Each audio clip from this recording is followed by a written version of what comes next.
사랑이 많으신 하나님 아버지, 우리가 이 토요 성경 공부로 함께 모여서 계속 이 은사에 대해서 함께 나누고 있음을 감사합니다. 무엇보다 이 마지막 때 아버지 하나님, 저희들이 세상을 아버지 하나님 분별할 수 있는 하나님 은혜를 베풀어 주셔야만 하겠습니다. 수많은 정보들이 쏟아지는 이때에 무엇이 참인지 무엇이 거짓인지 우리가 분별해서 볼 수 있어야 하는데, 그러기 위해서는 무엇보다 말씀을 아는 지혜가 필요하고, 하나님 이 분별해 주지 않으면 우리가 아버지 하나님 무엇이든지 듣게 되고, 또 우리가 이 복음을 오해할 수도 있기 때문에 그렇습니다.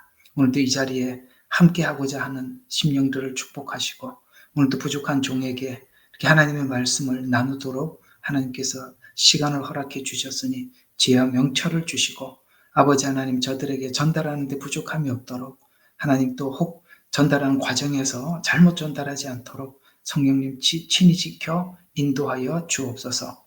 예수님 이름으로 감사하며 기도드렸습니다. 아멘. 예, 어서 들어오세요. 반갑습니다. 이번 주에 원래는 방언의 은사를 여러분들과 하려고 했었는데, 아무리 봐도 남아있는 이 영분별의 은사가 아무래도 좀 분량이 너무 많아서 오늘은 그냥 영분별의 은사를 두 번째 시간으로 마무리를 하고, 방언의 은사는 다음 주에 여러분들과 함께 나누도록 그렇게 준비를 해보도록 하겠습니다. 자, 우리가 이 영분별의 은사가 지금 현대를 살아가고 있는 우리들에게 왜 그토록 중요한가? 예수님께서 너희가 미혹을 받지 않도록 주의하라라는 말이, 우리가 과거처럼 이렇게 인터넷이 발달하지 않고 우리가 여러 정보를 접할 수 있는 그런 상황이 아니라면 우리가 굳이 영분별의 은사, 그러니까 미혹을 받는 일을 많이 하지 않겠죠. 왜냐하면 만나는 사람이 한정이 되어 있을 것이고, 또 대화를 해보고 전혀 아니면 아예 안 만나고 이렇게 할 텐데, 다니엘서에 보면은 이 마지막 때 지식이 많아지리라고 했거든요. 그래서 지식이 많아진다라는 말을 우리가 과거에는 많은 책들이 편찬되어서 많은 사람들이 책을 읽을 것이다, 이렇게 생각을 했어요. 근데 지금 현대는 어떻습니까? 책이 아니라 무엇으로 갔죠? 이게 컴퓨터로 가서요. 그러다 보니까 지금 우리가 유튜브라는 것, 그 다음에 뭐 검색도 요즘 뭐 챗GPT가 얼마나 잘 금방 가르쳐줘. 궁금하면 뭐 어디가 아파요, 그럼 왜 아프냐 그러면 쫙 원인들을 설명을 해줄 만큼, 굳이 어떤 전문가를 찾아가지 않더라도 AI가 가지고 있는 지식을 우리가 받는 것만 해도 우리가 많은 지식을 접할 수가 있습니다. 그래서 이 다니엘서에 보면은 빨리 왕래하고, 그래서 이게 비행기를 보니까 이런 예언이었구나, 이렇게 이해를 하게 되고, 또 하나는 지식이 이렇게 풍성해질 것이다, 이런 말씀은 그저 우리가 과거에는 책 이렇게 생각을 했는데, 그렇게 많은 책들을 팔고 그랬을까라고 생각했는데, 지금 보니까 인터넷이 그 역할을 하고 있다는 것이죠. 아시다시피 요즘은 학교에서도 애들이 책으로 공부하지 않고 노트북이 아닌 그런 거, 이제 노트북이나 어쨌든 뭐 노트 이런 걸 가지고 공부를 해서, 이제는 뭐 이렇게 종이로 된 책자, 활자가 별로 없지 않습니까? 뭐 이제는 글 읽는 것도 힘드니까 이제는 그냥 듣죠. 그래서 이 정보화 시대, 그 정보화 시대를 하나님께서 염두하시고 이렇게 말씀하셨구나. 옛날에는 이게 미지의 예언으로 다니엘서 말씀이 이렇게 캐션으로 남아 있었는데, 지금 현대를 보니까 이 상황을 하나님은 다 알고 우리에게 말씀하셨던구나. 그러다 보니까 우리가 여러 가지 정보들을 듣게 돼요. 그리고 여러 가지 정보들을 전해줍니다. 그런데 미혹이 이 정보가 많음으로써 더 활성화된다는 것을 생각해 볼 필요가 있어요. 자, 이게 이제 이 여러 가지 정보들을 쉽게 빠르게 접할 수 있다는 것이 어떤 장점이 있냐면은, 이 장점으로는 우리가 어떤 알지 못하는 어떤 그 사람이 등장을 하거나 그 꼭 필요한 것을 알아야 될 때는 금방 이렇게 검색을 해서 정보를 찾아낼 수 있는 장점이 있죠. 그 다음에 내가 알고 있는 내용을 좀 더 정확하게 설명해 줄 수 있는 사람을 찾아내는 그런 장점이 있습니다. 지금 이 시스템이 말이죠. 그래서 사실 오늘 또 우리가 이 방에서 여러분과 제가 이렇게 만나고 우리 김원기 집사님도 만나고 이렇게 된 거 아니겠어요?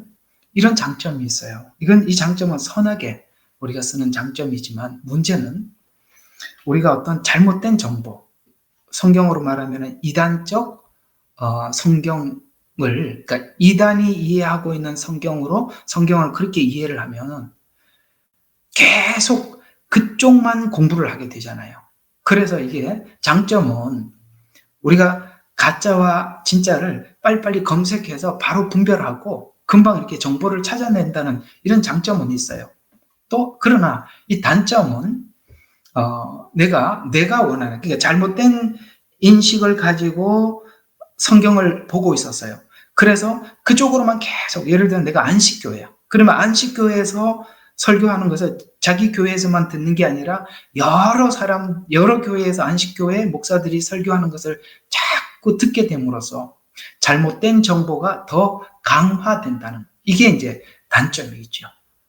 그래서 이 장점도 있고 단점도 있는데 이걸 장점으로 활용하면 좋지만, 그러나 단점으로 활용되었을 때 둘은 화해할 수 없는, 서로 일치할 수 없는 아주 먼 길로 서로 아주 멀리 가서 일치점을 보지 못하고 전혀 다른 세계 속에서 같은 시대와 세계를 살고 있지만 전혀 다른 이해를 가지고 우리가 볼 수 있다라는 것도 이게 지금 이 정보화 시대가 가지고 있는 우리의 약점이기도 하다라는 부분을 먼저 여러분들과 함께 나누고 한번 이야기를 좀 해보도록 하죠. 정보화 시대에, 그래서 이게 정보화 시대에 정말 필요한 은사가 뭐냐라고 묻는다면 이 영분별의 은사일 겁니다. 그런 의미에서 저번 주 이제 1시간만 하고 여러분들에게 마치려고 했는데 보니까 실제 좀 다뤄야 될 부분들이 여러 개가 있어서 오늘 1시간을 더 할애해서 여러분들과 함께 이 영분별의 은사를 함께 나눠보려고 합니다. 영분별의 은사는 우리가 이제 일반적으로 이렇게 많이들 이해하고 있어요. 하나님께 기도하면 알려준다. 저 영이 악한 영인지 하나님의 성령인지 알려준다. 아닙니다. 그건 한계가 있어요.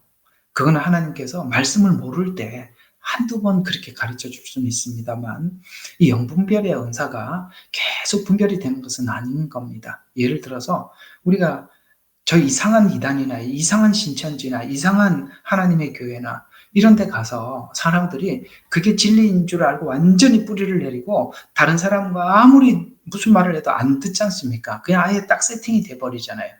그러면 하나님께서 저들이 처음에 그 사람들을 만났을 때 기도 안 했겠어요? 하나님 오늘 그 사람 만난 거 계속 만날까요? 아니면 하나님께서 저 사람이 이렇게 얘기한 것이 하나님 진리가 맞습니까? 하고 기도하지 않았겠습니까? 그래도 기도를 많이 했을 거예요. 거기 가 있는 사람들이. 그런데도 거기 가 있잖아요. 그러니까 기도가 한계가 있다는 거예요.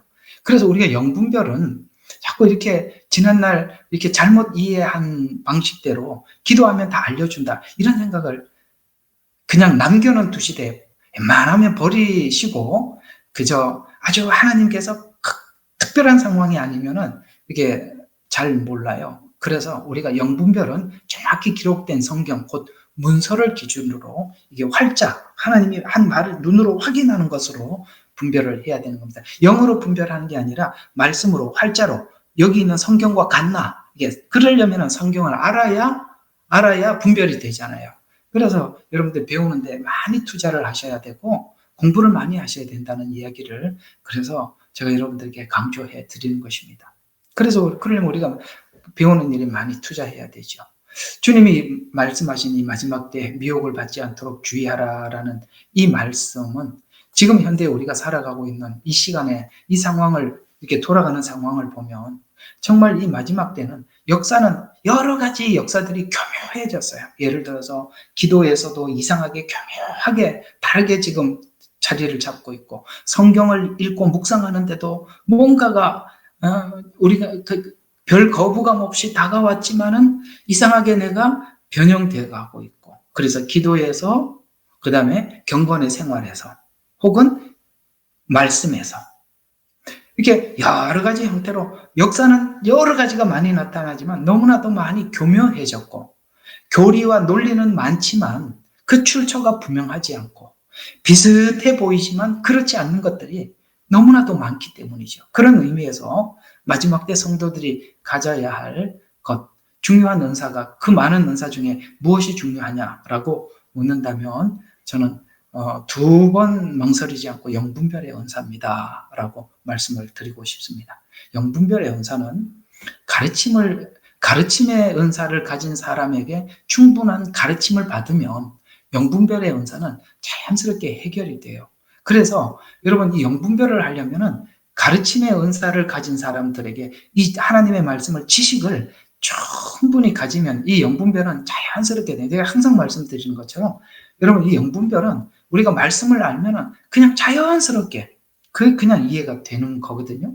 자, 우리 하나님께서 우리에게 권면하시고 경고하신 말씀들을 한 두 군데 찾아보고 오늘 우리가 이 영분별의 은사를 좀 더 진하게 들어가 보도록 하죠. 고린도전서 1장 5절에서 8절, 여러분 성경 있으면 같이 펴시고 함께 보시기를 바랍니다. 고린도전서 1장 5절에서 8절 한번 봅시다. 주님의 권면 이렇게 말하고 있습니다.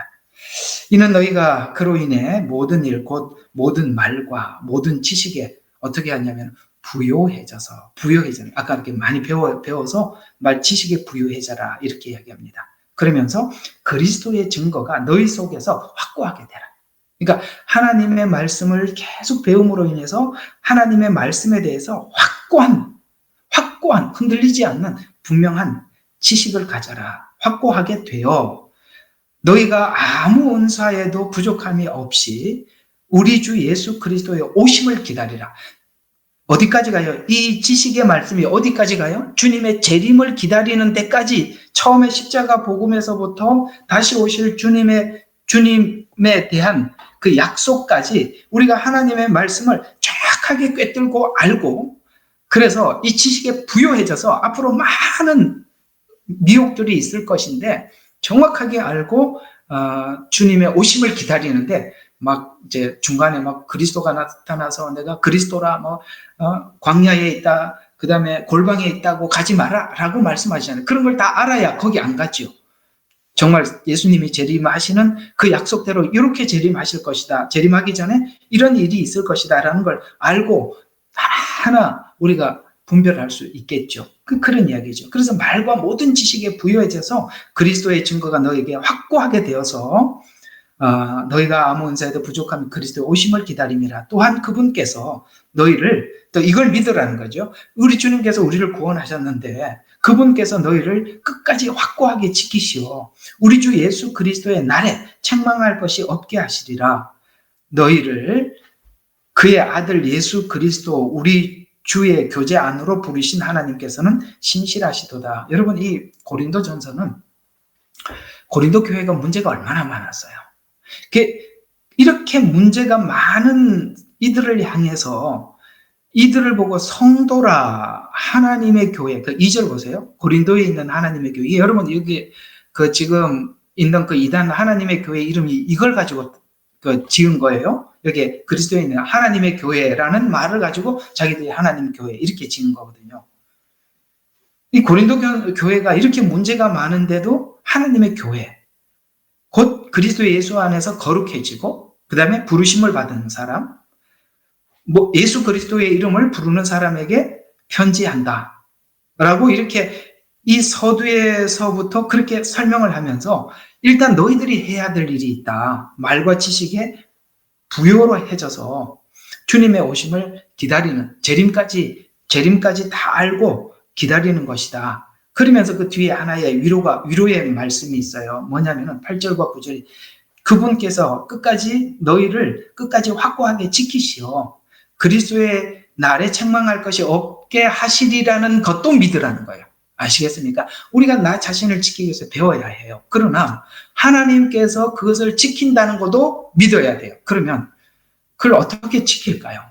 하나님께서 우리가 가졌던 이 복음을 주님 오시는 그날까지 어떤 방식으로 지키도록 우리를 지켜주실까요? 저는 이렇게 생각해요. 성경을 보니까 성도들의 양떼들을 지키기 위해서 목자를 보내주고 그 목자를 통해서 여러분의 신앙을 주님 오시는 그날까지 지키도록 그렇게 하신다고 했어요. 그러면 하나님께서 이렇게 만나게 해준 이 일들을 우리가 하나님께서 나를 지키기 위해서 그 일을 하고 있다는 것을 믿어야 돼요. 고린도 교회를 하나님께서 이들을 지키기 위해서 바울을 붙여줬어요. 바울이 개입하지 않았더라면 이 교회는 도저히 어떻게 그 교회 안에 있는 문제를 해결할 길이 없었을 거예요. 그래서 바울이 이 서신을 고린도 전서를 쓰고 후서를 써서 오늘 하나님께서 이 교회를 지키시는데 나 바울을 통해서 그래서 1절에 이렇게 하나님의 뜻에 의해 예수 그리스도의 사도로 부름을 받은 바울과 우리 형제 소스데네는 고린도에 있는 교회라고 하면서 너에게 그 2절 예수 그리스도의 이름을 부르는 모든 자에게 편지를 왜 하게 했어요?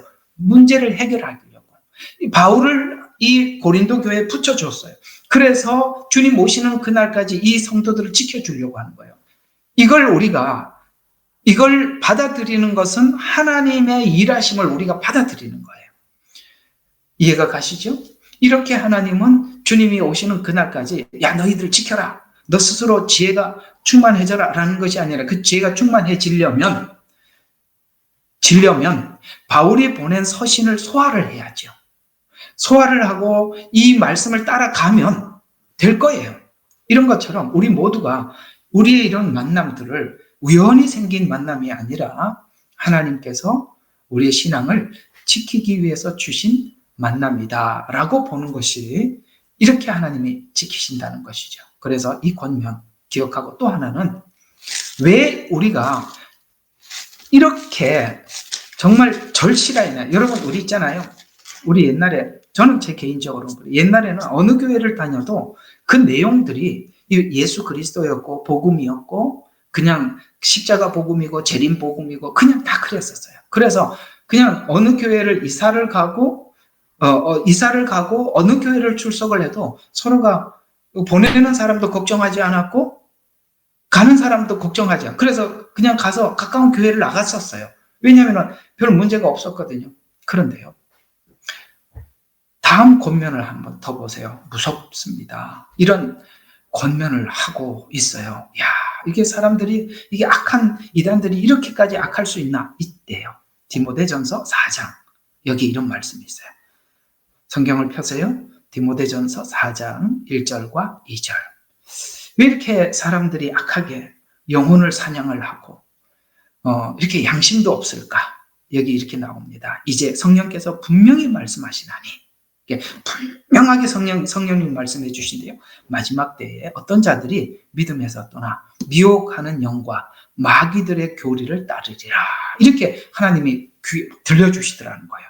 믿음에서 떠난대요. 그리고 미혹하는 영이 마귀들의 교리, 잘못된 복음이 아닌 것을 따를 것이다 라고 이렇게 한대요. 그런데 그들 자신의 양심의 화인을 맞아 위선으로 거짓을 말하리라. 그러니까 이 하나님을 믿음에서 떠난 사람들이 미혹하는 영들에 의해서 그들에 의해서 넘어지게 되는데 이 미혹하는 이 사람들이 그래도 인간이 예수님을 알고 예수님을 믿으면 저렇게까지 나쁜 짓을 하고 사람들 영혼을 사냥하고 이렇게 나쁜 짓을 할 수 있느냐라는 생각을 우리가 그래도 사람이 양심이 있지. 목사가 그래도 최소한의 하나님을 향한 믿음은 있고 양심은 있지 않겠어? 라고 생각하지만 여러분 거기에 대한 놀라운 이야기를 해주고 있어요. 2절에 보니까 사람들이요, 이 거짓말하는 이 이단의 영들에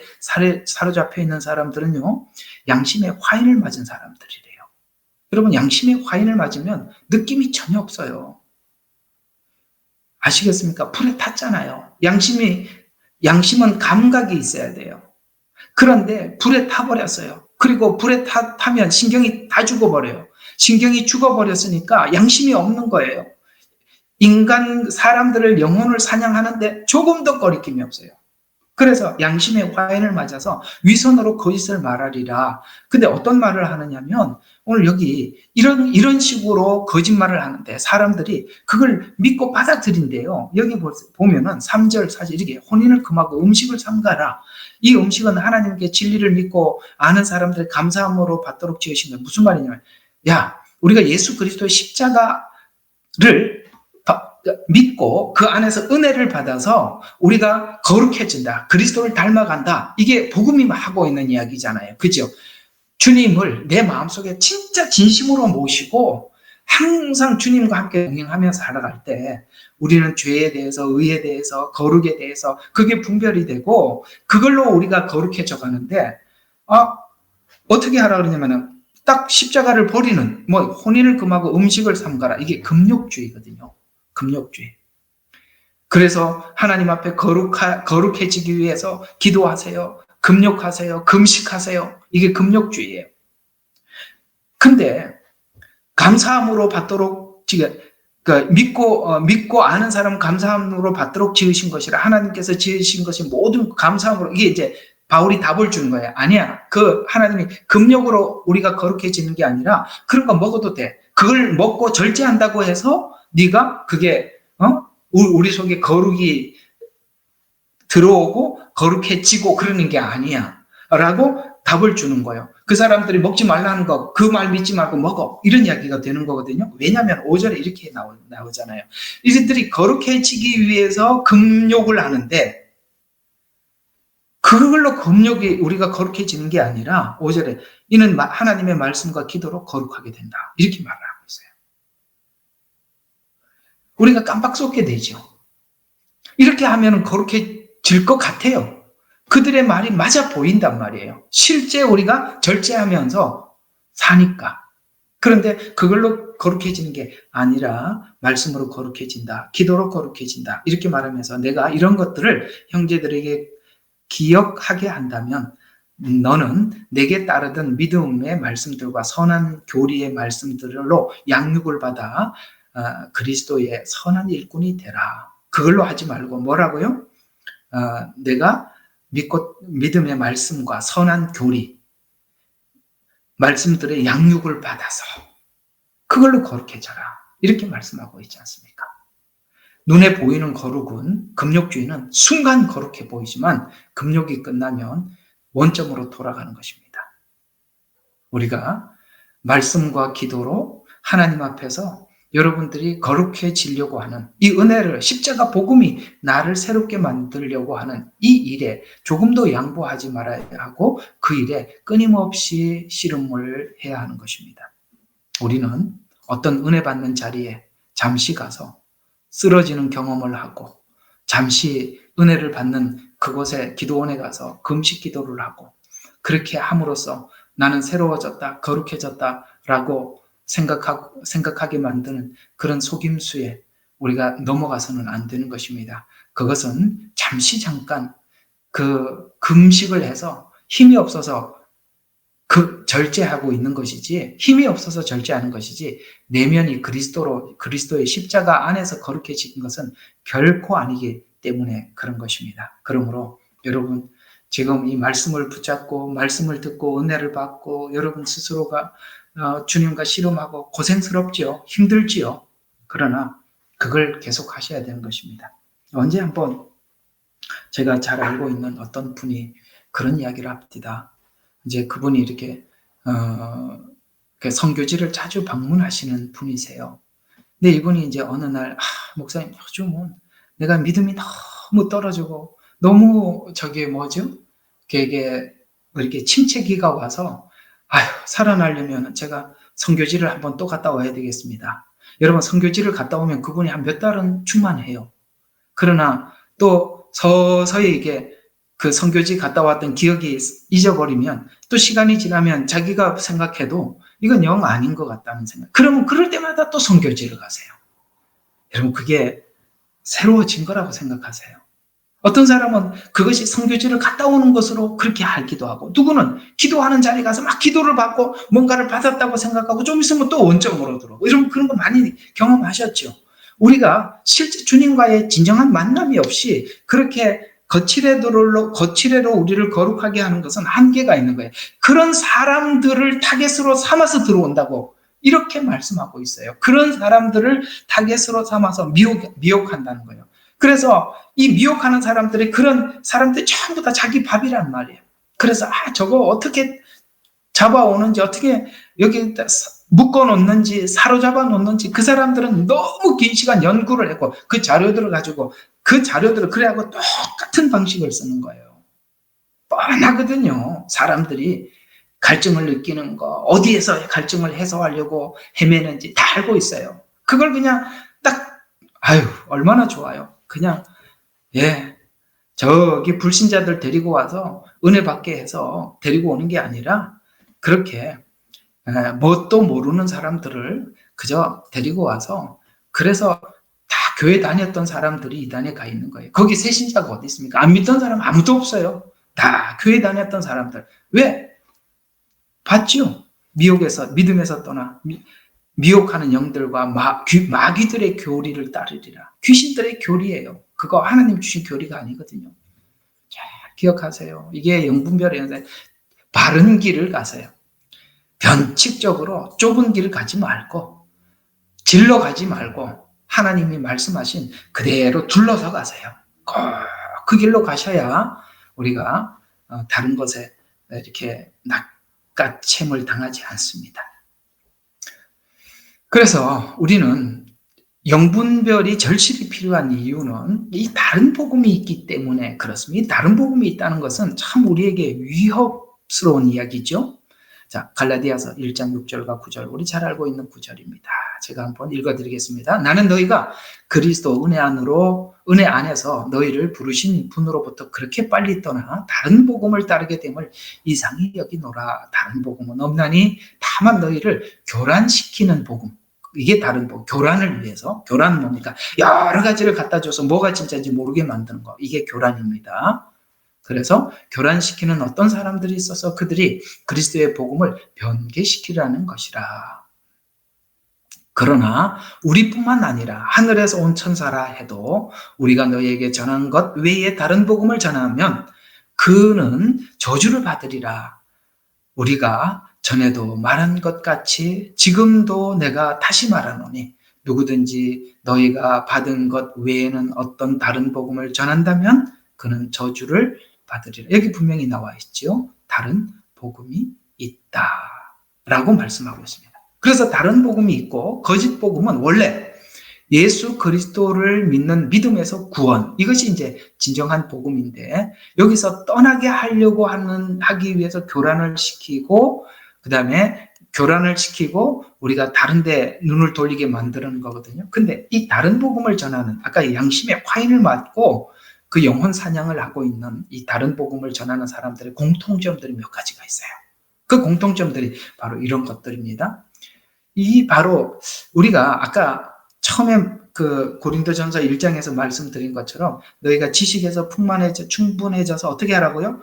확고하게 해라. 확고하지 않으면 이 복음 안에서 예수 그리스도만이 나에게 전부, 완벽한 구원, 완전한 구원, 그 다음에 예수 그리스도 한 분만이면 충분한, 이게 이제 성경이 우리에게 설명하고 있는 복음인데, 여기에 대해서 우리가 확고하지 않으면 뭔가를 더 보충해야 한다고,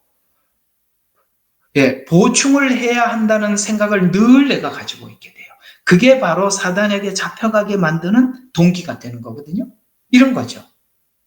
일반적으로 이 거짓 복음을 전하는 사람들은 이런 특징을 가지고 있는데, 예수님을 믿는 것, 그것만으로 우리 구원을 충분히 보장할 수 없다. 나머지 뭔가 부족한 믿음을 다른 걸로 채워야 한다라고 말을 한 것입니다. 그러나 성경은 하나님께서 아들을 보내주셨고, 예수님께서 십자가에서 완벽하게 우리가 더 이상 아무것도 할 수 없도록 모든 것을 다 하나님께서 해결해 주셨는데, 뭐를 더 해야 된다. 이렇게 이야기를 하게 해서 내가 예수님으로 충분하다는 걸 느끼지 확신하지 못하면 그들이 이제 잡아가는 거죠. 거기 빠질 수밖에 없는 거죠. 그래서 이 부족한 부분을 채워야 한다. 여러분, 예수님으로 충분하시지요? 충분해야 합니다. 그리고 충분합니다. 성경은 그렇게, 복음은 그렇게 설명을 하고 있어요. 또 일반적으로 이 다른 복음을 전하는 사람들은 성경 외에 다른 경전을 가지고 있어요. 그 경전이 성경과 동등한 혹은 더 높은 권위를 가진다고 외치고 있어요. 저는 제가 다녔던 청년 때 신앙생활했던 교회 담임 목사님이 이 말을 이렇게 저희들에게 이해시켜 주셨어요. 그들이 가지고 있는 성경 외에 성경을 해석하는 다른 경전은 그게 이단 증명서라고 보시면 됩니다. 너무 저희들이 알아듣기 쉽게 진짜 말씀 잘해 주신 것 같아요. 그게 이단 증명서예요. 성경 외에 또 다른 걸 가지고 있다는 그 자체가 성경하고 동등한 권위를 갖거나 그 다음에 더 높은 권위, 그것이 경전일 수도 있고 사람일 수도 있어요. 어떤 데는 경전을 가지고 그렇게 하기도 하고 어떤 데는 사람을 세워놓죠. 예를 들면 천주교는 교황 이렇게 해서 사람을 세워놨어요. 그래서 이단에 가면은 두 가지가 있어요. 하나는 이단 증명서인 다른 어떤 경전, 성경을 해석하는 그 기본 틀. 그 다음에 또 하나는 그 교주가 있어요. 여러분, 교회 가면 목사가 있어야 되는데 거기는 교주가 있다는 거예요. 사람과 책이 있다는 거예요. 이게 일반적으로 거짓 복음을 전하는 사람들이 가지고 있는 특징입니다. 몇 가지 예를 들어보면 여호와 증인은 신세개역 성경을 봅니다. 우리가 보는 성경과 다르죠? 그리고 또 그들이 가지고 있는 성경과 거의 동등하고 혹은 더 높은 이 틀 안에서 성경을 해석해야 된다라고 말하는 워치타워 성경 책자 협회에서 출간하는 그 책들, 이런 것들이 성경과 버금가는 혹은 더 권위를 가진 책으로 그들은 인식을 하고 있죠. 또 하나 천주교로 보면은 정경 외에 그들은 외경을 인정하기도 하고 교황의 교서가 있지요. 그리고 교부들의 가르침, 이런 것들이죠. 저는 이제 여호와 증인과 오늘 천주교에 대해서만 말씀을 드렸습니다만, 그러면 다른 그 이단들은 다른 많은 것들이 있다 이 말입니다. 그래서 꼭 기억하세요. 두 가지가 있어요. 하나는 뭐예요? 성경과 거의 버금가는 혹은 더 높은 권위를 가지고 그 성경을 해석하는 틀, 어떤 책, 그걸 가지고 있거나 또 하나는 교주가 있다는 겁니다. 그 두 가지가 바로 이 성경 외에 다른 복음을 전하는 사람들이 가지고 있는 두 가지 특징이다. 최소한 우리가 성경에 대한 충분한 이해가 없다 하더라도 이런 정도만 우리가 이해를 하고 있어도 이거는 아니네. 그래서 가만히 보세요. 지금 현재 일어나고 있는 어떤 신사도 운동이나 그다음에 기적 옛날에는 한동안 무슨 이빨이 무슨 금으로 바뀐다고 난리가, 그게 다 이걸 보셔요. 하나님이 하신 일에는 그 영광과 존귀와 시선을 하나님께 돌려요. 하나님을 바라보게 만들어요. 그러나 이 가짜들이 할 때는 항상 사람에게 시선을 돌리게 만들고 그 사람에게 초점을 맞춥니다. 이게 달라요. 하나님의 참된 종들은 모든 것을 하나님께 가지고 갑니다. 그리고 모든 설명을 하나님께 집중하게, 자꾸 하나님을 소개하는 걸로, 그리고 자기는 빠지려고 그러지 자기가 나서려고 하질 않아요.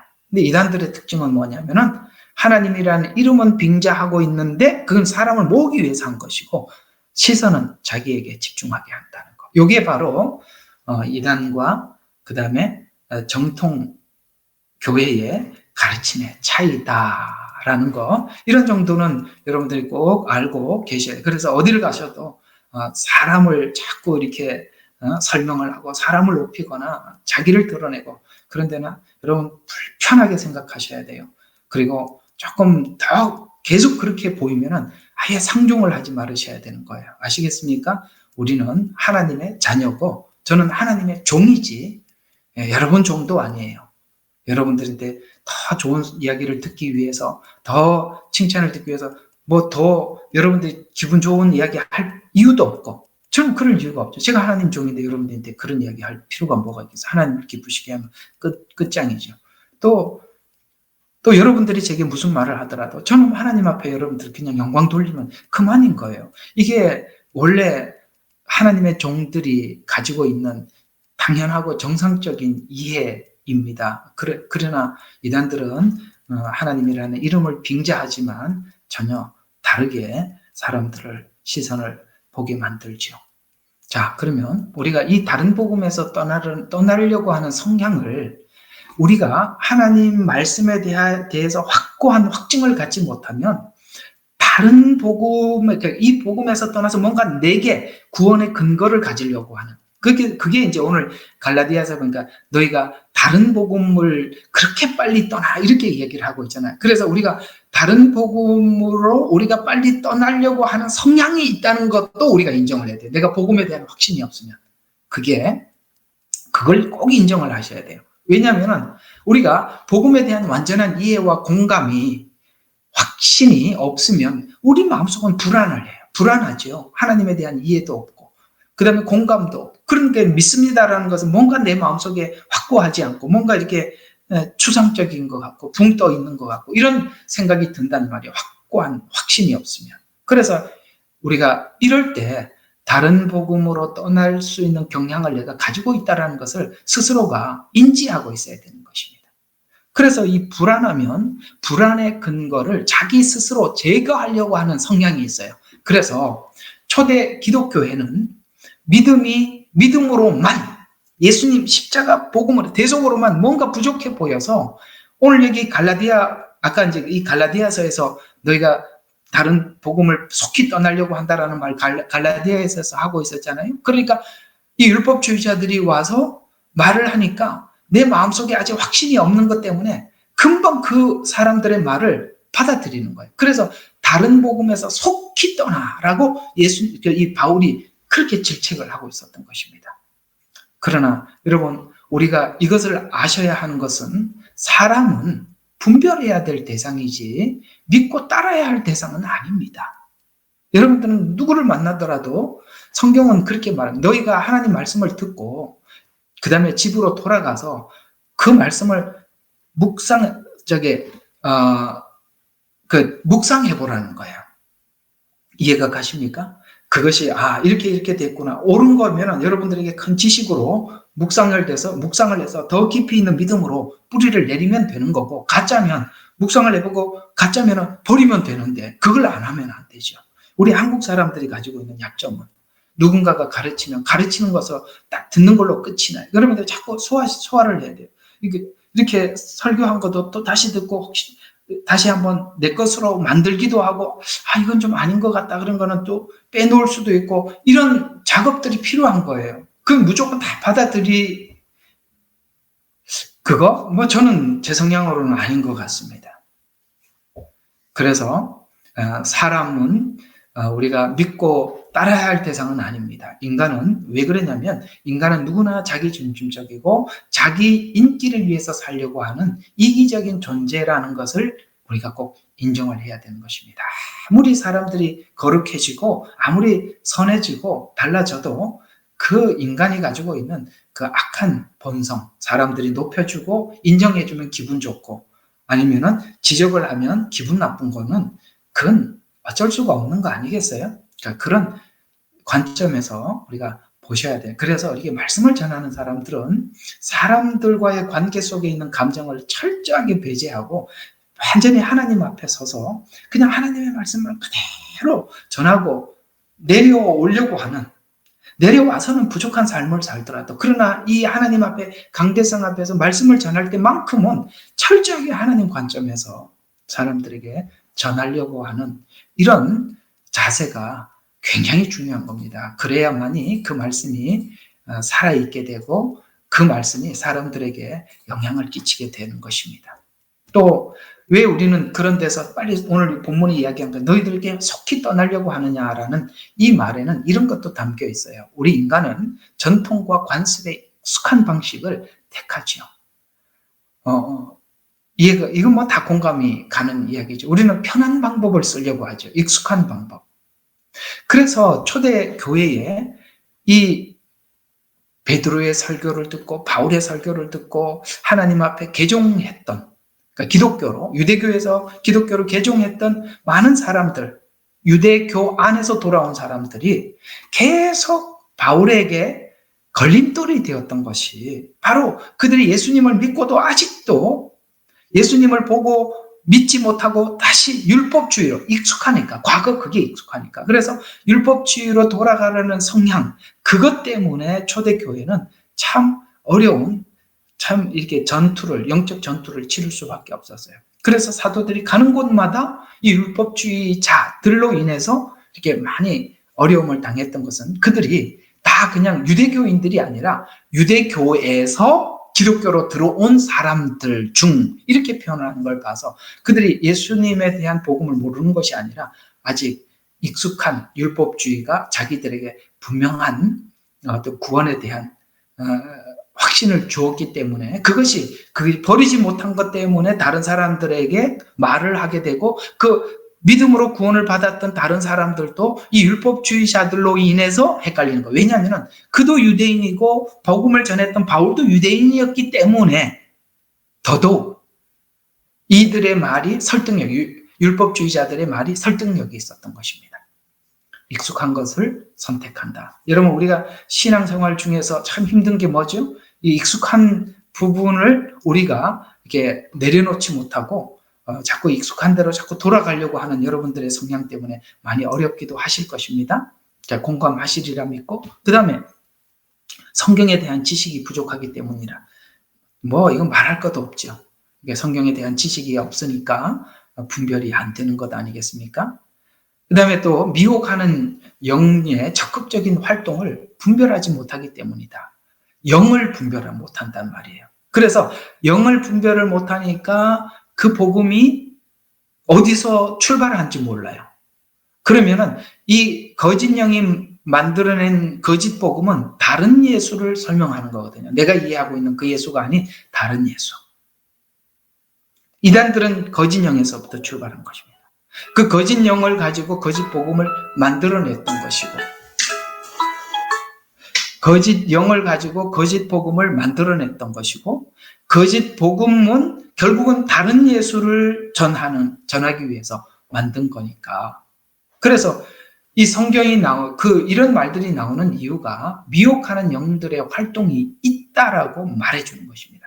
그래서 우리가 이런 모든 것에서 벗어나려면 복음을 통해서 확신을 가져야 하는데, 십자가 복음의 완전함을 이해하고 공감할 때 우리 신앙 고백은 완전한 신앙 고백이 될 뿐만 아니라 이제 이런 것들로 인해서 우리 영이 시험을 받지 않는다는 것입니다. 또 우리가 원래 전한 복음에서 떠난 것을 확인하는 것으로 우리가 열매를 보면서 영분별을 할 수 있다라고 말씀하고 있습니다. 분명히 악한 영이 만든 복음, 거짓 복음은 육체의 열매를 맺게 만들 것입니다. 그러나 하나님의 영이 만든 주신 이 복음은 분명히 성령 안에서 출발했기 때문에 성령의 열매를 갖게 되겠죠.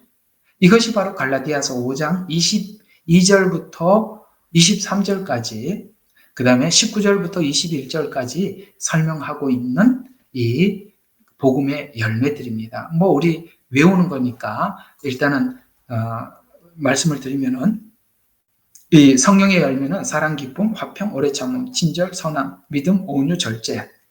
근데 이 뒤에 이상한 말이 하나 붙어 있어요.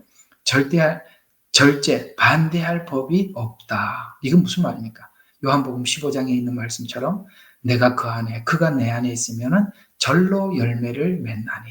여기는 반대할 법이 없으며. 그렇죠. 거기 붙어 있는데, 누가 그걸 반대할 법이 있겠습니까? 누가 그걸 하겠습니까? 이런 것처럼 반대할 법이 없다라고 이야기를 하고 있습니다. 그래서 이 열매들은 대략 보면은 우리 내면에서 맺혀지는 열매로서 하나님의 성품이 자연스럽게 자리 잡게 만드는 열매입니다. 또 이 열매는 어떤 특징을 가지고 있냐면은 타인과의 관계를 끊지 않아요. 육체의 열매는 타인과의 관계를 끊어요. 그러니까 관계를 자꾸 끊게 되고, 성령의 열매는 타인과의 관계를 소중히 여겨. 그래서 상대를 어떻게 하냐, 여기 열매에서 보다시피 사랑, 친절, 선함, 온유 이런 것 때문에 사람들과의 관계가 유지돼요. 왜 그러면은 사람들이 이 관계를, 성령의 열매는 사람들과의 관계를 끊지 않고 유지하려고 하겠습니까? 하나님께서 그 영혼을 사랑하시고 그 영혼이 하나님 앞에 돌아오기를 원하는 하나님의 마음을, 그 하나님의 마음을 내가 가지고 있기 때문에 사람을 끊어내는 게 목적이, 만나고 끊는 게 목적이 아니라 그를 그리스도 안으로 인도하는 게 목적이니까, 사람들과의 하나님께서 누구를 만나게 해주든지 간에 그 관계를 유지해서 하나님께 데리고 오려고 하겠죠. 하나님 앞에 데리고 와서 구원받게 하려고 하겠죠. 그래서 상대방을 향해서 끊임없이 사랑, 그 다음에 친절, 선함, 온유 이런 것으로 그 관계를 계속 지키고 하며 나가도록 하나님 그렇게 해주시더라는 것이죠. 물론 그 관계를 유지하는 데 있어서 정말 어렵고 힘들겠지만 그것을 유지할 수 있는 힘도 이 성령의 열매 안에서는 기쁨, 화평, 오래 참음, 절제 이런 것들이니까, 기쁨이, 그 다음에 하나님 주시는 그 화평이, 그 오래 참음이 이 절제를 만들어내는 원조로서 기쁨과 화평이 있더라는 것이죠. 아무리 상대가 그렇더라도 내 마음속에 있는 하나님을 향한 기쁨이 있고, 그 에너지가 친절로 나가게 되고 선함으로 나가게 되고 그 관계를 유지시키게 만들죠. 그래서 분명한 것은 하나님 안에 있는 사람들은 사람들과의 관계를 함부로 하지 않습니다. 그리고 사람을 소중히 여기고, 왜요?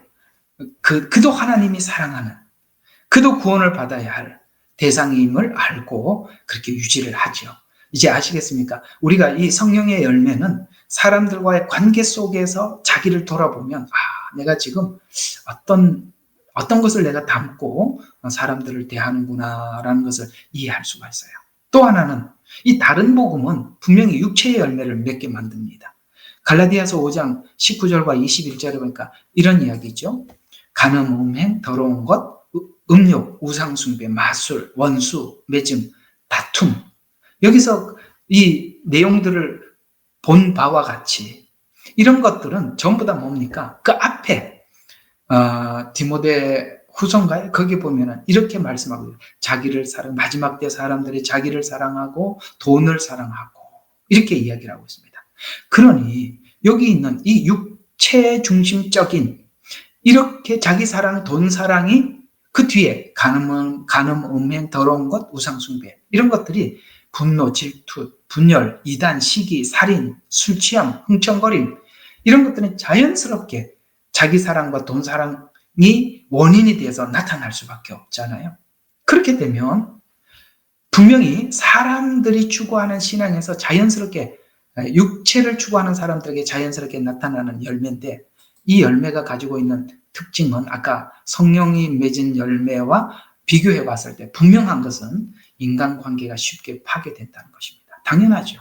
질투하고 분노하고 투쟁하고 분열 계속 나누어지잖아요. 이단, 시기 이런 것들 다 뭡니까? 파괴적인 관계죠. 그러니까 우리가 하나님과 올바른 관계, 올바른 복음 아래에 있으면 이웃과의 관계 안에서도 이렇게 늘 주님의 마음으로 사람들을 대하게 되고, 육체의 열매는 자기중심적이다 보니까 이렇게 관계가 끊어지고, 이런 걸 보면서 나는 왜 사람들과의 관계가 이렇게 계속 파괴가 될까라고 생각을 한다면 우리는 우리 속에 계속 공급받고 있는 영이 무언가를 의심해 볼 필요가 있다는 것입니다.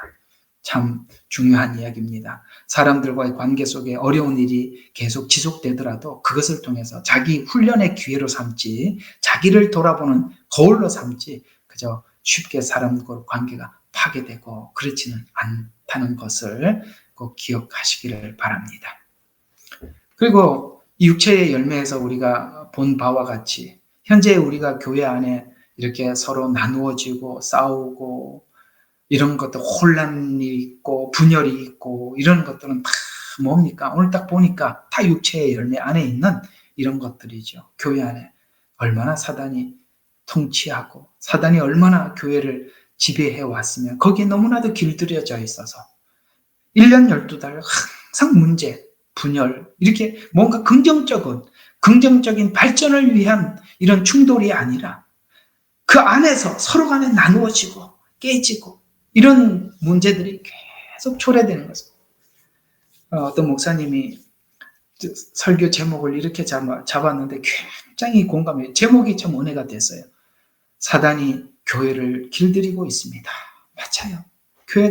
사단이 교회를 지금 아주 길들이고 있어서 익숙해져 버린 거예요. 이런 것들이 지금 이게 어떤 영이 만들었구나라는 것을 우리가 열매를 보고 파악을 해라라고 성경은 우리에게 말씀하고 있다는 것 꼭 기억하셔서 여러분들이 누군가를 믿고 또 어떤 교회를 파악하고 싶을 때는 그 교회가 성령 안에서 열매를 맺고 하나 되고 또 뭐 부족하고 연약함이 보이더라도 성령 안에서 뭔가가 그들이 이렇게 세워져 가고 준비되어져 가는 건지 아니면 오늘 여기 육체의 열매에서 본 바와 같이 이런 문제로 교회가 문제가 있는 건지 그걸 열매로 파악해서 영을 분별하라라고 갈라디아서 5장에서는 말씀하고 있다는 것 기억하시고 또 특히 아까 우리 디모데후서 4장 3절과 4절에서 우리가 디모데후서 4장에서 본 바와 같이 그 이어서 4장 3절과 4절에 보면 이런 말씀을 하고 있다는 것도 함께 기억하시기 바랍니다. 자, 이런 말씀을 하고 있어요. 디모데후서 4장 3절에서 4절입니다. 때가 이르리니 사람들이 건전한 교리를 견디지 못한답니다. 이 진짜 복음을 들어도 듣지 못한다는 거예요. 견디지 못한답니다. 왜요? 그들이 자신의 정욕을 따라 가려운 길을 즐겁게 해줄 선생을 많이 둘 것이다. 이게 무슨 말입니까? 자기 정욕을 위해서 설교해주는 설교자를 좋아한대요. 그래서 자기 육적 유익을 위해서, 그 다음에 자기 만족을 위한 설교자를 많이 둔다. 많이 두리라. 또한 그들의 귀를 진리에서 꾸며낸 이야기로 돌리리라.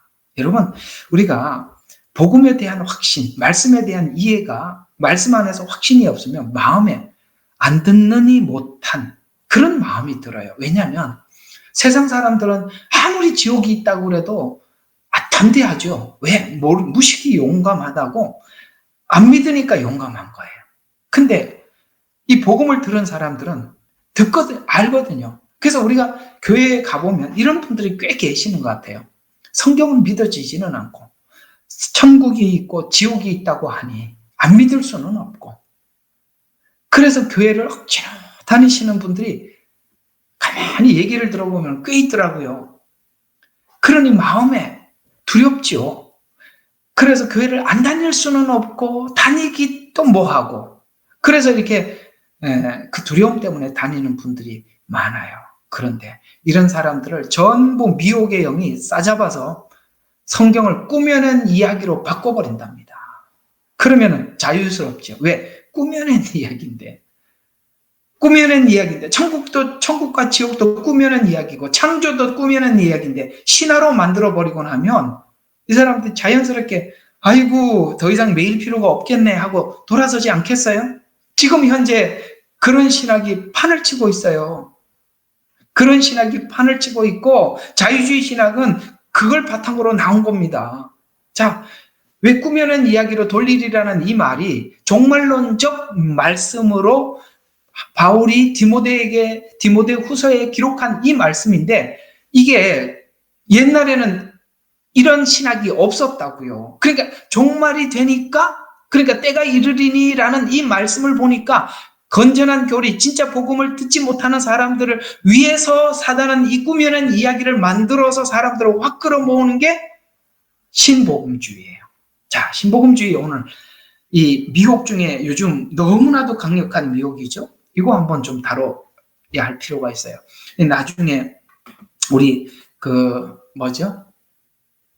실시간 방송할 때 이것도 다룰 겁니다. 아마 이 이야기가 그때 나중에 또 반복될 수는 있지만 한번 들어보시죠. 한번 들어서 될 수 있는 이야기도 아니고 여러 번 들어야 이해가 되는 이야기니까. 자, 이 신복음주의가 지금 현대 교회에 얼마나 심각하냐.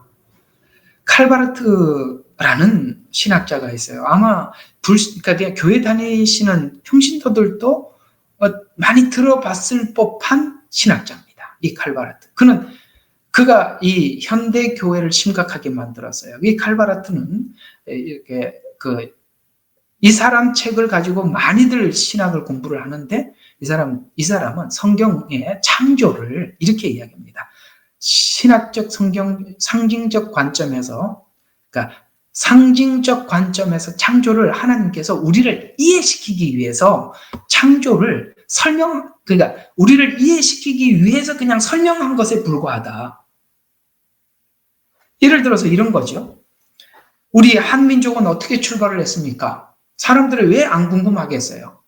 우리 대한민국이라는 이 한민족이 어디서 누가 우리 시조입니까? 이거 궁금하지 않는 사람이 어디 있겠어요? 그러니 단군 신화를 만들어서 우리는 곰의 후손, 여러분들 다 곰의 후손이에요. 단군 신화대로 한다면. 곰이라고요.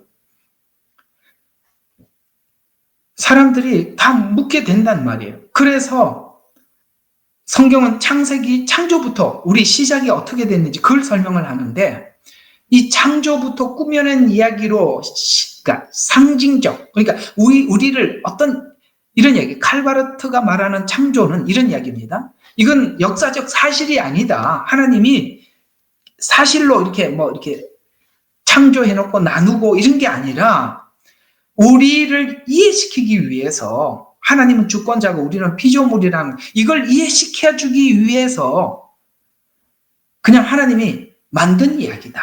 요게 칼바르트가 주장하고 있는 창조예요. 저와 여러분은 하나님이 말씀하셔서 시간과 공간 안에서 창조가 이루어졌다라고 사실로 믿고 있거든요. 역사적 사실로 믿어요. 그러나 그는 우리를 이해시키기 위한 하나의 예화처럼 창조를 설명한 것이다. 이렇게 창세기부터 출발을 하니까 성경 시작점 자체가 다른 거잖아요. 시작점이 다르면 여러분 아시죠? 과정도 다르고 결과도 다른 겁니다. 이게 지금 현대 교회 안에 쭉 정말 이단 교회가 아니라 현대 교회 안에 많은 분들이 이렇게 생각을 하고 있습니다. 아마 교회 가서 예수님만이 구원자라고 생각하십니까? 라고 설문조사를 하면 여러분들이 상상 외로 충격적인 결과를 가져오게 될 것입니다. 구원도 그렇다면 주님이 이 땅에 문자 그대로 공중에 재림할 것을 믿습니까? 제가 단언하건대 반도 안 될 겁니다. 반이 뭐예요? 그런 시대에 우리가 살아가고 있어요. 아까 디모데후서 4장 4절에 있는 꾸며낸 이야기로 돌리리라라는 말을 여러분들 이제 막 와 닿나요? 이렇게까지 갔어? 예, 성경은 이렇게까지 간다고 예언을 했단 말이죠. 이런 신화적 해석이 신복음주의를 만들어냈고 칼바르트가 신복음주의를 만든 것은 아니지만 그 칼바르트의 신학을 기초로 해서 20세기 중반에 미국에서 등장하여 이게 이제 풀러 신학교 이러면 우리 한국 사람들이 옛날에 그렇게 많이 말을 했던 거 풀러 신학교 그 굉장히 보수주의였거든요. 이게 바뀌었단 말이죠. 그래서 이런 그 칼바르트 신학이 자유주의 신학을 만들었어요. 그래서 이 운동이 시작되어서 사람들이 이제 정상적인 저 같은 사람들, 이렇게 정상적인 복음을 가지고 있는 사람들 금방 딱 알아챘죠. 저거 가짜다. 그렇게 지금까지 정통적인 복음을 들어왔던 많은 사람들이 가짜라고 처음에는 딱 구분을 하고 완전히 발도 못 붙이도록 그렇게 출발을 했었다니까요. 처음부터 그렇게 한 게 아니라 이 말이에요. 그런데 왜 자유주의 신학을 전통적인 이 복음주의가 그걸 수용하게 됐느냐? 교회 성도들이 아까 우리 이 말씀 잘 보세요. 자, 때가 이르리니 사람들이 건전한 복음을 이렇게 교리라고 이렇게 나와 있지만 우리 말로 바꿉시다. 건전한 진짜 복음을 견디지 못해. 그래서 그들 자신의 정욕을 따라 가려운 길을 즐겁게 해줄 선생이 교회, 그렇게 설명을 해주는 거예요. 사람들이 원하는 설교를 해주는 거예요. 그들이 만족할 설교를 해주는 거예요. 그러려면은, 여러분 보세요. 건전한 교리, 이 진짜 복음은 못 듣는다는 말이에요. 하나님 앞에 진심으로 살려고 하는 마음이 양다리를 거치면 절대 이 진짜 복음을 못 듣는 거예요. 그래서 그 꾸며낸 이야기, 그 사람들의 말을 그렇게 받고 듣고 편안하게 그들이 원하는 이야기를 듣게 된다는 거예요. 그래서 처음에는 그걸 거부했다가 왜 교회가 그걸 섭외하게 되냐? 교회가 대형화되었잖아요. 많은 사람들이 와 있는데 근본적인 복음을 전하면 듣기 싫어한다고 한 것처럼 안 듣는단 말이에요. 그러니까 절대 대형화 시킬 수가 없어요. 큰 교회로 만들 수가 없죠. 왜? 안 듣는다고 했고 실제 안 들으니까. 그러면 이 칼바르트가 꺼내놓은 이런 이론들은 그들에게 죄의 자유를 주는 복음이잖아요. 거짓 복음이니까. 그러니 그걸 다 수용을 하죠. 그것이 처음에는 그들이 자기들의 교회 부흥과 이걸 위해서 그렇게 하다 이제는 완전히 고정화돼서 대부분이 전부 다 여기에 이 신정통주의 복음과 자유주의 신학, 그래서 자유주의 신학이 딱 같이 알아서 들통이 났는데 일단은 많은 사람들이 거기 들어가 버렸어요. 들어갔는데 문제는 이 전통적인 복음을 가지고 있는 사람들이 문제인 거예요. 우리는 그들에 대해서 결코 음흉한 이 정체성에 대해서 우리는 그걸 받아들일 수가 없으니까. 자, 어떤 운동을 시작했느냐? 그래서 우리가 이걸 좀 알아야 되는 거예요. WCC가 시작되고 ACCK가 WEA가 시작된 겁니다. 자, 이해가 가십니까? 이게 왜 만들어졌는지. 그러니까 이들이 이게 자유주의 신학이에요. 그 자유주의 신학은 절대 이 전통적인 복음주의가 받아들일 수가 없어요. 그래서 처음부터 딱 끊었어요. 그러나 서서히 붙을 수밖에 없었던 것은 그 교회가 전통적인 복음을 전하면 그 예배당에서 다 빠져나가 버리니까 그냥 그걸 받아들여서 사람들이 원하는 메시지를 전해 주는 거예요. 그러니까 이제 이 복음주의가 자유주의 신학이 복음주의를 무너뜨리려고 하니까 연합을 해야 되잖아요. 그걸 연합하기 위해서 자유주의 신학, 그 다음에 보수주의 신학이 서로 아울러서 그들이 뭐라고 속여서 들어왔냐면은, 야, 우리가 복음을 전하려면은 사회 속에 들어가서 불신자들을 만나고 그들과의 대화를 하고, 그 다음에 타 종교에 있는 사람들, 다른 종교인들을 기독교로 개종시키려면 그들과 대화를 하고 그렇게 해야 되지 않느냐? 되게 맞아 보이죠. 특히 선교하는 사람들은 이 말이 너무 와닿을 수 있어요. 이런 미혹으로 인해서 WCC를 만들고 그 다음에 NCCK를 만들고 WEA를 만들고 이 세 개를 딱 만들어 놓고 마지막에 이 세 개 전부 다 하나로 딱 묶어내는 것이 로잔 대회입니다. 요거 좀 여러분들에게 이 로잔 대회를 설명하기 위해서는 이 앞에 있던 이런 부분들을 일단 기초적으로 좀 알고 있어야 되니까 WCC, 이거는 우리가 알다시피 세계교회 협의회입니다. 교회 협의회입니다. 이렇게 시작을 했지만 여러분, 교회가 협의하자, 교회끼리 하나가 되자라고 묶였지만 여러분, 교회만 묶이는 게 아니고 이 타 종교들도 여기 WCC에 함께 들어와 있다는 거 아시죠? 그래서 처음에 만들었던 그들의 말을 믿지 말라는 거예요. 그래서 성경에 보면 그러니까 이 거짓 미혹하는 사람들을 시험해보고라는 이야기는 두고 보라는 거예요. 뭘 하는지. 처음에 그들이 내걸었을 때는 기독교가 이제는 그 기독교의 이 복음을 희석시킬 겁니다. 이제는 그 기독교 복음을 무너뜨릴 겁니다. 절대 이야기는 입 밖에 꺼내지 않죠. 절대 안 꺼내죠. 그래서 앞에 간판 보고 속지 말라는 거예요. 간판은 얼마든지 위장하는 겁니다. 처음부터 그런 이야기하면 누가 WCC에 가입하겠어요? 들어가 보니까 서서히 변질시키는 거예요. 돈 갖다 주고 뭐 해주고, 네? 어떤 권리를 주고 권력을 누리게 만들고 이렇게 하니까 들어오는 거예요. 못 빠져나가게 하는 거예요. 자, 이런 것처럼 이 WCC는 1948년에 창립된 국제적인 기독교 교회 연합체로 전 세계의 다양한 너무나도 많은 교단, 교파 이런 게 있으니까 그걸 하나로 쫙 모으는 거죠. 그래서 기독교 회원들이 기독교회들이 회원으로 이렇게 하나로 묶어내는 거예요. 야, 뭐 성결교회, 뭐 감리교회, 뭐 순복음, 장로교회, 뭐 특별하냐? 우리 그냥 다 침례교회 다 하나다. 이렇게 해서 이제 뭐 큰 문제가 되지 않으면 우리 하나가 되자. 이렇게 교단을 이렇게 묶어버린 거죠. 교단이 묶여야 이제 타종교하고 묶이니까 일단은 이쪽부터 묶은 겁니다. 그래서 WCC는 종종 신학적 자유주의와 연관이 있는 이유는 이 성경의 절대 권위를 상대화시키는 거예요. 아까 칼바르트가 아까 성경을 신화화시켰다고 했잖아요. 그러니까 우리는 성경은 절대적인 거예요. 뭐 하나도 여기 글자 하나도 바꿀 수 없는 건데 이걸 이제 바꾸는 겁니다. 지금은 이 자유주의 신학은 성경의 무호성을 부인합니다. 거기까지 가도 이제 사람들이 감각이 없어졌어요. 그걸 들어도 분노하지 않아요. 왜? 그만큼 성경적 절대 권위에 대해서 사람들의 눈이 흐려졌다는 것입니다. 그걸 작업을 오랫동안 해왔습니다. 그래서 WCC는 자유주의와 연관이 있는 이유는 성경적 절대 권위를 상대화시켜서 에큐메니칼 운동, 이 교회 통합에 중점을 둬서 이 절대가 무너져야만이 상대를 받아들이거든요. 기독교는 어쩔 수 없는 배타성이 있어요. 왜냐하면 예수 그리스도만이라는 것은 누구도 양보할 수 없는 절대화된 게 있단 말이에요.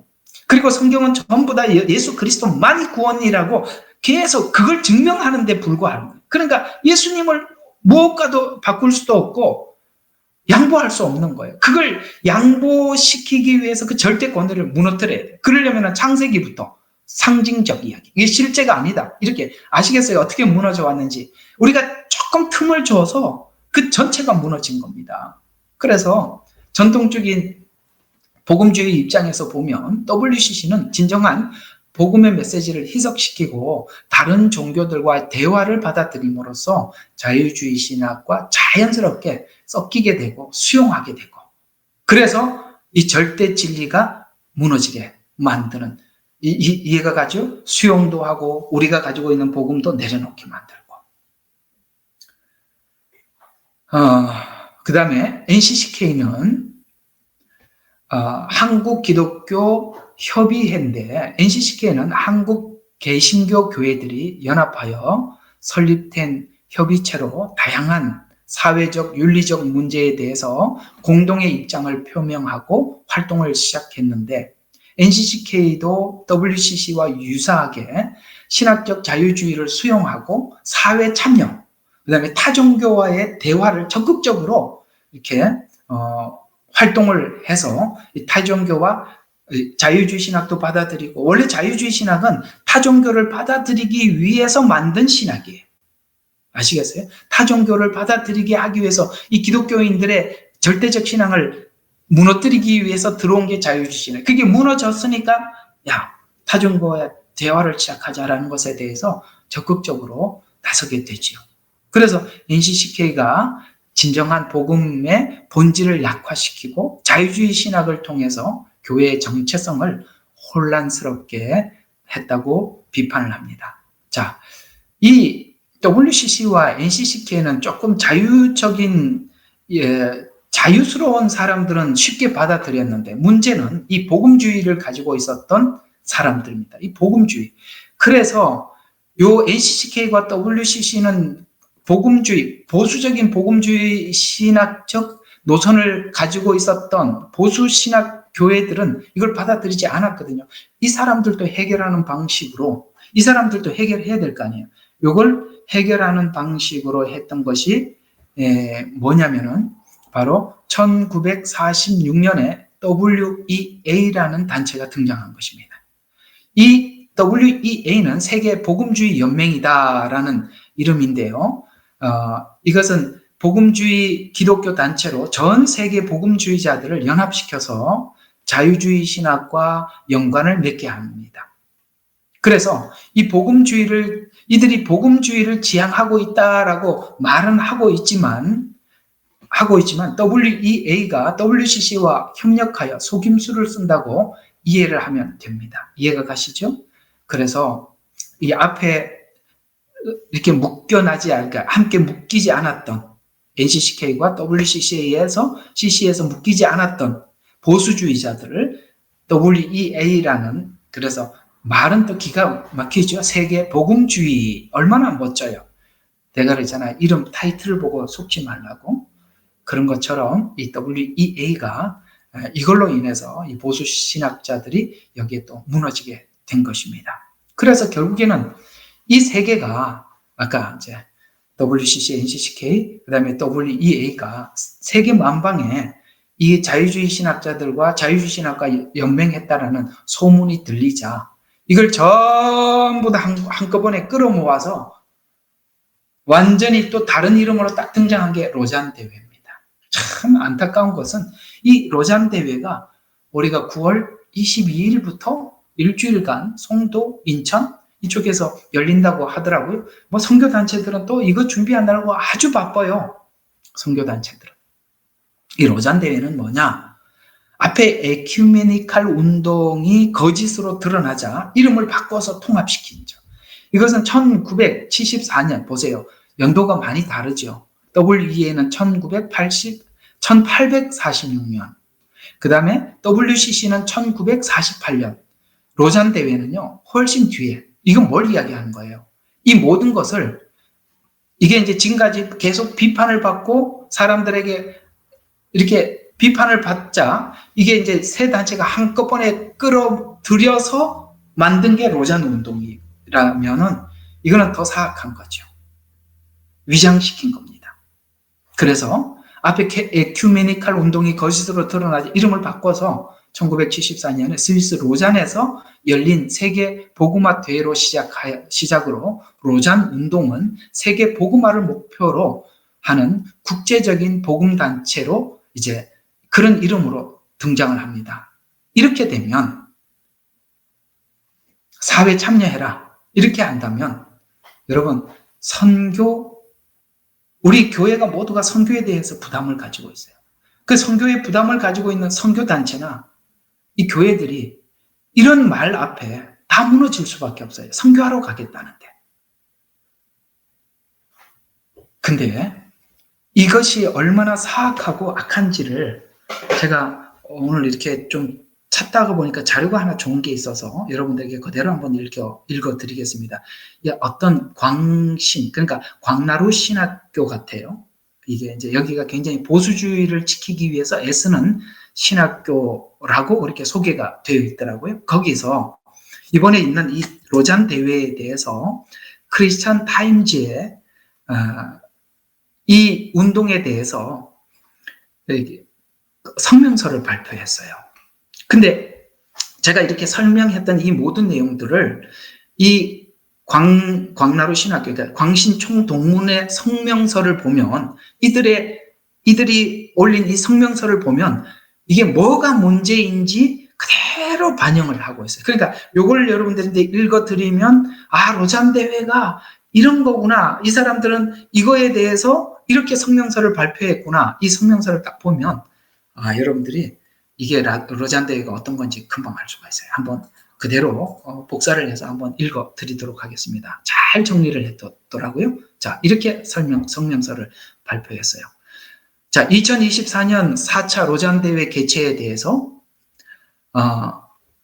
성경의 가르침과 로잔 대회 신학을 우려해서 우리의 입장을 이같이 표명한다라고 하면서 우리는 국제 로잔 대회가 선교의 근본 목적을 사람들의 영혼을 구원하는 복음 전도라고 주장하면서도 실상은 소위 총체적인 선교 개념을 내세워 사회적 책임을 더 강조하여 복음 전도의 우선이라는 선교 본질을 훼손하고 종교 간의 대화를 시도하려고 하고 있어 심한 우려를 표명한다. 또한 전 세계 복음주의 교회들이 동성애를 반대할 신앙적 자유를 차별로 억압하는 포괄적 차별금지법 제정에 대해서 이렇게 이 단체들이 침묵으로 일관하며 외면해온 입장에 대해서도 큰 의문을 가지고 있다. 이게 무슨 말이냐면 너희들이 이렇게 복음 전도를 위해서 사회적 책임을 느낀다. 그래서 우리가 함께 하자. 이런 슬로건을 내걸고 시작을 했는데 근데 진짜 한번 묻고 싶다. 정말 사회 참여해서 그렇게 하려면 그냥 사회가 잘못된 길로 가는 것도 그냥 방치하고 그냥 사회 참여만 하면 되는 거냐? 제가 볼 때는 이렇게 질문을 한 것 같아요.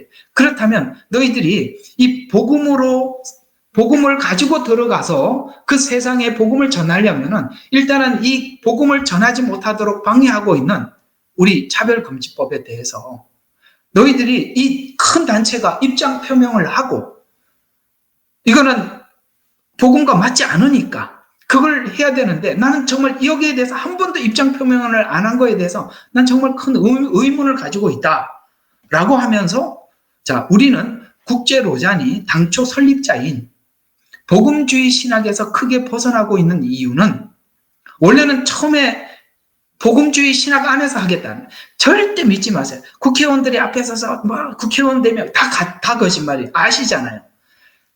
이 절대 간판 복음이에요. 이 정신은 이런 정신이고 복음주의 다 거짓말이에요. 아니란 말이에요. 왜? 그러자 성경에 말씀하고 있죠. 열매를 보면 나는 열매를 확인하기 전까지는 함부로 야 이렇게 좋은 취지로 했는데 아니요. 우리는 너무 많이 속아왔어요. 거기에. 이제는 더 이상 속을 수 없어요.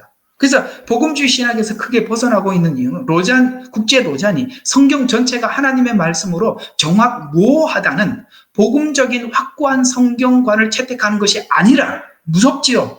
성경이 무오하다라는 것에 대해서 자기들이 선언을 하고 이걸 기초로 해서 해야 되는데 그렇게 하는 것이 아니라 성경 전체는 기록된 하나님의 유일한 말씀으로 그 가르치는 것인지 여부에 대해서 주관할 수 있게 하는 모호한 성경관. 아까 칼바르트가 그랬잖아요. 칼바르트는 그렇게 했지만은 이걸 칼바르트 얘기를 그대로 가져올 수는 없으니까 비슷하게 해서 성경은 하나님의 말씀도 된다. 여러분, 성경은 하나님의 말씀이다. 성경은 하나님의 말씀도 된다. 같습니까? 절대 같지 않지요. 이렇게 모호한 성경관.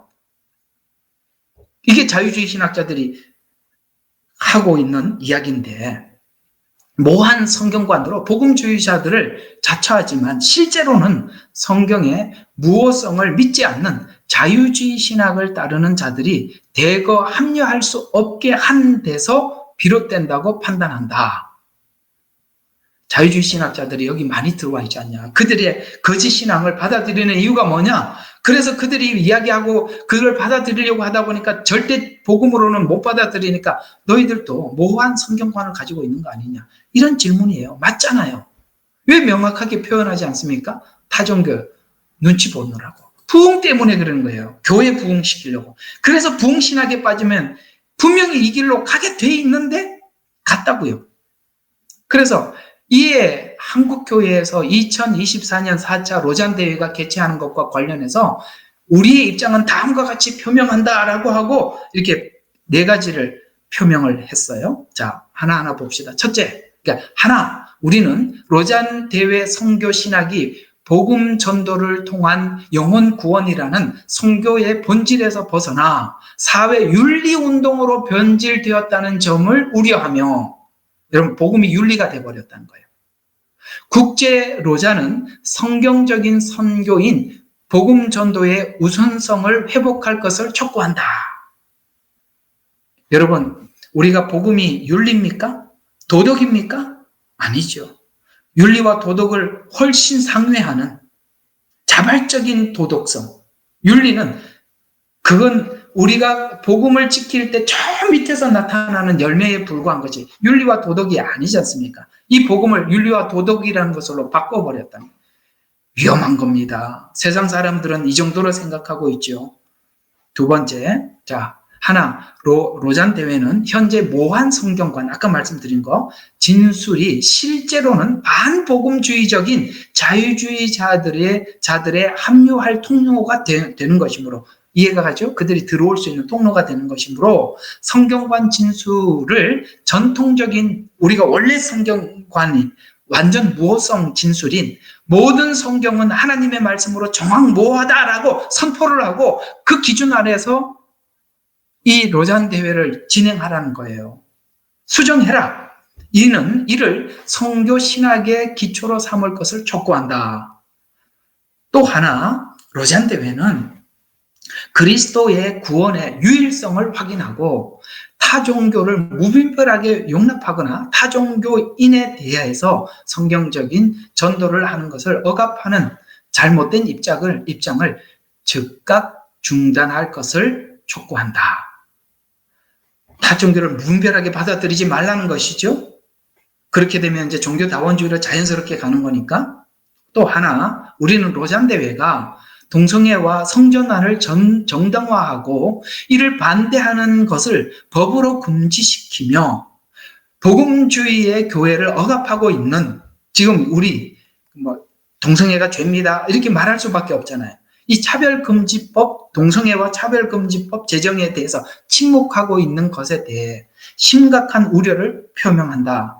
한국의 복음주의자들은 동성애자 차별을 반대하면서도 동성애 반대의 자유를 억압하는 차별금지법을 지난 17년간 연합하여 분열 없이 강력하게 반대해왔어요. 지금까지 이 복음주의 관점에서 보면 이거는 강력하게 반대할 일이고 강력하게 반대해왔었어요. 그래서 차별금지법 제정을 지지하고 있는 바, 로잔대회도 한국교회가 추진해오고 있는 차별금지법 제정 반대 운동에 동참해 줄 것을 강력히 촉구한다. 왜 침묵하냐? 이런 말이에요. 왜 침묵하겠어요? 천주교 눈치 보느라고 제가 볼 때는 침묵한다고 봅니다. 천주교 눈치 보느라고. 결국 이 모든 운동 뒤에는 천주교가 있고 천주교의 다원주의 방향으로 가고 있기 때문에 오늘 그걸 염려해서 이 성명서를 발표한 거예요. 이 성명서 안에 이 로잔 대회가 가지고 있는 성격을 그대로 담고 있어요. 이것만 읽어봐도 뭔지 금방 알 수 있습니다. 그래서 천주교의 연합을 보면 모든 운동이 눈속임에 불과한 거예요. WCC, NCCK, WEA가 다 눈속임에 불과해요. 그 간판만 거룩하게 걸어놓고 뒤에서는 딴짓하는 거예요. 누가 뒤에 있어요? 그 조종하는 세력은 천주교입니다. 우리는 이 말씀들을, 이 권면들을 큰 소리로 우리가 들어야 하는 것입니다. 자, 이거 참, 뒤에 보니까 아직도 이렇게 많이 남았네요. 이 영분별의 원사. 자, 더 해봐야 다음 주 이야기가 좀 안 될 것 같아서 오늘은 여기까지 하고, 다음 주에 한 번 더 하든지 조금 시간이 애매하면 우리 방언의 은사 개론 정도로 다음 주에 그렇게 가야 될 것 같습니다. 1시간 반 강의도 참 이렇게 시간이 늘 부족하네요. 자, 오늘 이야기들 한번 정리를 한번 해보겠습니다. 정말 마지막 때 진짜 중요한 게 뭐라고 생각하세요? 말씀입니다. 이게 영분별도 말씀에서 나오는 거거든요. 우리가 기도해서 영분별을 받는 것도 한계가 있는 것입니다. 그 기도에서 주시는 것이 얼마나 우리가 정확하게 이게 하나님이 주신 것이다, 아니면 악령이 준 거다. 우리가 그 영에 대한 분별 자체가 우리에게 모호한데 어떻게 알겠습니까? 그리고 하나님께서 이제 말씀을 가지고 분별을 해야 될 시간이 충분히 되었습니다. 그러므로 제가 여러분들에게 정말 권면하는 것은, 사실 저도 고달퍼요. 월요일날 하루 쉬고 정말 주일날 2번 설교하니까 내가 일주일에 좀 많이 할 때는 7번, 좀 적게 할 때는 6번. 이게 이제 여러분 강의식 설교다 보니까 이 준비도 만만치 않아요. 물론 제가 이렇게 준비가 돼 있는 게 있어서 그거 가지고 더 이렇게 여러분들에게, 여러분 지금 이 시간에 여러분들 수준에 맞추느라고 하기는 합니다만, 제가 이렇게 하는 이유는 아무리 힘들어도 그래도 이렇게 열려 있을 때, 우리가 함께 배울 수 있을 때, 여러분들에게 하나라도 하나님 말씀 더 알려드려서 이 마지막 때 너무나도 많은 미혹이 있고 거짓 복음이 돌아다니니까 그거 분별하라고 제가 여러분들에게 이렇게 한번 애를 써봅니다. 따라서 여러분들도 함께 그저 들어와서 열심히 들어주시고 함께 해주시는 것이 저에게도 격려가 되고 또 여러분 미래를 준비하는 것이니, 여러분 우리가 이 시간들을 소중히 여기시고 또 이걸 준비하는 우리 집사님 참 고생하시는데 참 우리가 이렇게 애쓰시는 분들을 알아줬으면 좋겠습니다.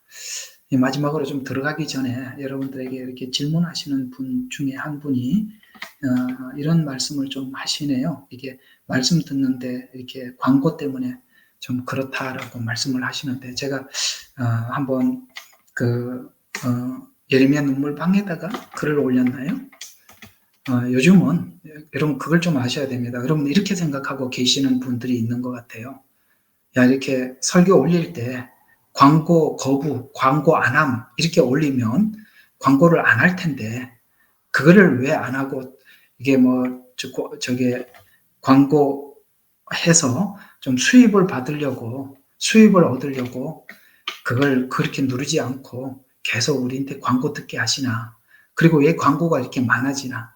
여러분, 우리가 이거 해서 광고 수입 얻는 거 하나도 없습니다. 왜 이렇게 됐는지 좀 설명을 해드릴게요. 이게 보니까 이 부분에 대해서 질문들을 하고 싶은 분들도 있고 또 하고 싶은 분들도 있고 또 용감하신 분들은 하시기도 하셔요. 그래서 제가 한번 글을 올렸는데 아마 유튜브를 보시는 분들도 제가 글을 올리기보다는 이렇게 말로 한번 설명을 하면 좋겠습니다. 저도 제 설교들 저희 교회 거기다 올리기도 하고 여러분 예레미야 채널 두 군데도 이렇게 올라가기는 합니다만 저는 제 채널에 광고가 그렇게 많이 뜨는 걸 정말 나중에 알았습니다.